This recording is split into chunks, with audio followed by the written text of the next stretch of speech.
মিষ্টির দোকানের মতো ছানার জিলিপি এখন কিন্তু আপনারা ঘরেই খুব সহজে তৈরি করে নিতে পারবেন। হঠাৎ করে মিষ্টি খেতে ইচ্ছে করলে বাড়িতে থাকা দুধ দিয়ে ছানা কেটে দারুণ স্বাদের এই ছানার জিলিপি মিষ্টিটা আপনারা বাড়িতেই অনায়াসে তৈরি করে নিতে পারবেন।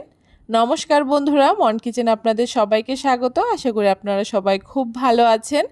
আজকে খুব সহজ পদ্ধতিতে মিষ্টির দোকানের মতো ছানার জিলিপির রেসিপি আপনাদের সাথে শেয়ার করব। আশা করি আপনাদের খুব ভালো লাগবে। ছানার জিলিপি তৈরি করার জন্য এখানে আমি 1 লিটার দুধের ছানা কাটিয়ে নিয়েছি। প্রথমে 1 লিটার দুধ খুব ভালো করে বলক তুলে নিয়ে আমি 2 চামচ জল আর 2 চামচ ভিনিগার একসাথে মিশিয়ে রেখেছিলাম।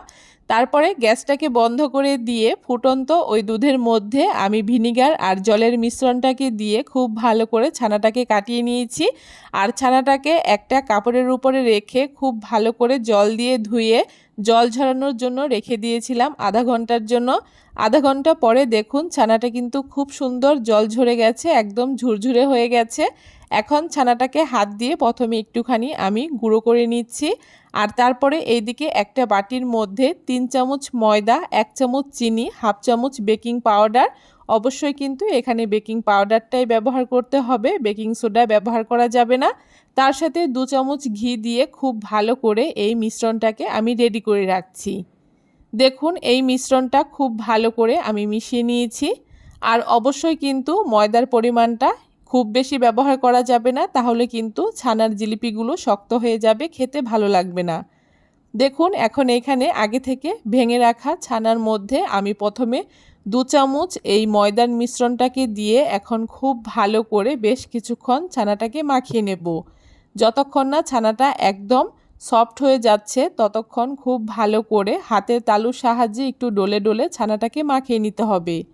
এমনভাবে ছানাটাকে মাখতে হবে যাতে ছানার মধ্যে কোনো রকম দানা ভাব না থাকে, একদম যাতে সফট হয়ে যায়।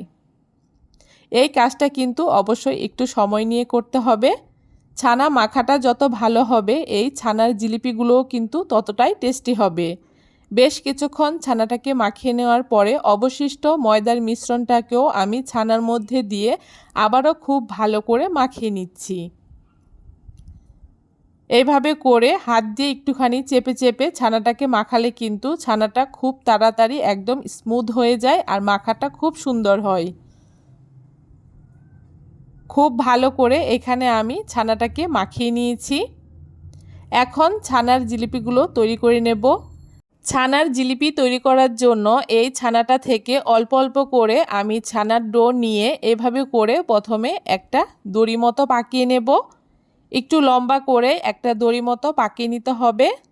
তারপরে এই জিলিপিগুলো তৈরি করার জন্য এই ছানার দড়িটাকে ঠিক এইভাবে করে একটুখানি পেঁচিয়ে নিতে হবে। আপনারা কিন্তু একবার দেখলেই খুব সহজেই তৈরি করে নিতে পারবেন এই ছানার জিলিপিটা। খুব ভালো করে পেঁচিয়ে নেওয়ার পরে অবশিষ্ট অংশটাকে পেছন দিকে নিয়ে একটুখানি চেপে দিলেই কিন্তু খুব সুন্দর ছানার জিলিপি তৈরি হয়ে যাবে। একই রকমভাবে আরও একটা জিলিপি আমি আপনাদেরকে তৈরি করে দেখাচ্ছি। প্রথমে ছানা দিয়ে একটা দড়ি মতো পাকিয়ে ঠিক এইরকম করে একটুখানি পেঁচিয়ে নিয়ে অবশিষ্ট অংশ পেছনে ঠিক এইভাবে করে একটুখানি চ্যাপটা করে আটকে দিতে হবে, তাহলে কিন্তু এটা কোনো রকমভাবে আর খুলে যাবে না। সবগুলো ছানার জিলিপি এখানে আমার তৈরি করে নেওয়া হয়ে গেছে। এখন এগুলোকে সাইডে রেখে আমি ছানার জিলিপির জন্য চিনির শিরাটাকে রেডি করে নেব। তার জন্য উনানে একটা কড়াই বসিয়ে দিয়ে একটা বাটি মেপে 1.5 বাটি চিনি দিয়ে দিয়েছি। তার সাথে এখানে আমি 1.5 বাটি জল দিয়ে দিচ্ছি।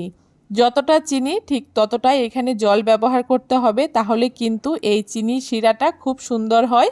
খুব বেশিক্ষণ জাল করতে হয় না, একদম পারফেক্ট চিনির শিরা তৈরি হয়ে যায়। দেখুন চিনির শিরাটা এখানে বলক চলে এসছে। এখন এভাবে করে 5 মিনিট মতো জাল করে নেব, তাহলেই কিন্তু খুব সুন্দর আমাদের চিনির শিরাটা একদম রেডি হয়ে যাবে। আপনারা একটুখানি চিনির শিরা হাতে নিয়েও দেখতে পারেন। যখন চিনির শিরাটা একটু চিটচিটে মতো হবে তখন বুঝতে পারবেন চিনির শিরাটা একদম রেডি হয়ে গেছে। চিনির শিরাটাকে নামিয়ে নিচ্ছি। আর এইদিকে আমি ছানার জিলিপিগুলোকে ভাজার জন্য উনানে একটা ননস্টিকের প্যান বসিয়ে দিয়েছি। আপনারা অবশ্যই এইরকম একটা ছড়ানো কড়াই ব্যবহার করবেন, তাহলে কিন্তু ছানার জিলিপিগুলো খুব সুন্দর ভাজা হবে। এখন কড়াইতে পরিমাণ মতো তেল দিয়ে আমি উনানের আঁচটাকে কিন্তু একদম লোতে রেখেছি। তেলটা যখন একদম আঙুল ছোঁয়া মতো গরম হবে ঠিক তখন এখানে এক এক করে জিলিপিগুলোকে ছেড়ে দিতে হবে। আর এই জিলিপিগুলো কিন্তু যতক্ষণ না ফুলে উঠছে ততক্ষণ অবধি মিডিয়াম টু লো আঁচেই ভেজে নিতে হবে। যখন জিলিপিগুলো উপর দিকে ভেসে উঠবে তারপরে এখানে উনানের আঁচটাকে একটুখানি বাড়িয়ে আমি খুব সুন্দর যতক্ষণ না জিলিপিটা কালার হচ্ছে ততক্ষণ ভেজে নেব। লাস্টের দিকে কিন্তু জিলিপিগুলো একদম লো আঁচে ভাজা যাবে না, তাহলে কিন্তু ভেতর অবধি জিলিপিটা শক্ত হয়ে যাবে, খেতে ভালো লাগবে না। দেখুন জিলিপিগুলো আমি লাল করে ভেজে নিয়েছি, আপনারা চাইলে কিন্তু আরেকটু বেশি কালার করেও জিলিপিগুলোকে ভেজে নিতে পারেন। জিলিপিগুলোকে এখন তেল ঝরিয়ে খুব ভালো করে তুলে নিচ্ছি, আর তারপরে এখানে গরম গরম জিলিপিগুলোকে আঙুল ছোঁয়া মতো গরম চিনির রসের মধ্যে সাথে সাথেই দিয়ে দিচ্ছি। এখানে অবশ্যই খেয়াল রাখবেন গরম জিলিপি কিন্তু গরম চিনি শিরায় দেওয়া যাবে না, তাহলে কিন্তু জিলিপিগুলো চুপসে যাবে। উষ্ণ গরম চিনি শিরার মধ্যেই কিন্তু একদম গরম গরম জিলিপিগুলোকে দিয়ে দিতে হবে, তাহলেই কিন্তু জিলিপিগুলো ঠিক এরকম সুন্দর হবে। দেখতেই পাচ্ছেন জিলিপিগুলো কত সুন্দর রসে ডুবে আছে, আর ভেতর অবধি কিন্তু রস পৌঁছে গেছে। একটা জিলিপি আমি আপনাদেরকে ভেঙেও দেখাবো। ছানার এই জিলিপিগুলো এত সুন্দর হয়েছে যে মুখে দেওয়ার সাথে সাথেই মিলিয়ে যাচ্ছে, একদম নরম তুলতুলে হয়েছে। আপনারাও কিন্তু এখন খুব সহজে বাড়িতেই মিষ্টির দোকানের মতো এই ছানার জিলিপিগুলো তৈরি করে নিতে পারেন। কেমন লাগলো আজকে খুব সহজ পদ্ধতিতে এই ছানার জিলিপির রেসিপি অবশ্যই কমেন্ট করে জানাতে ভুলবেন না। ভিডিওটা ভালো লাগলে অবশ্যই সবার সাথে শেয়ার করে আমার চ্যানেলটাকে সাবস্ক্রাইব করে দেবেন।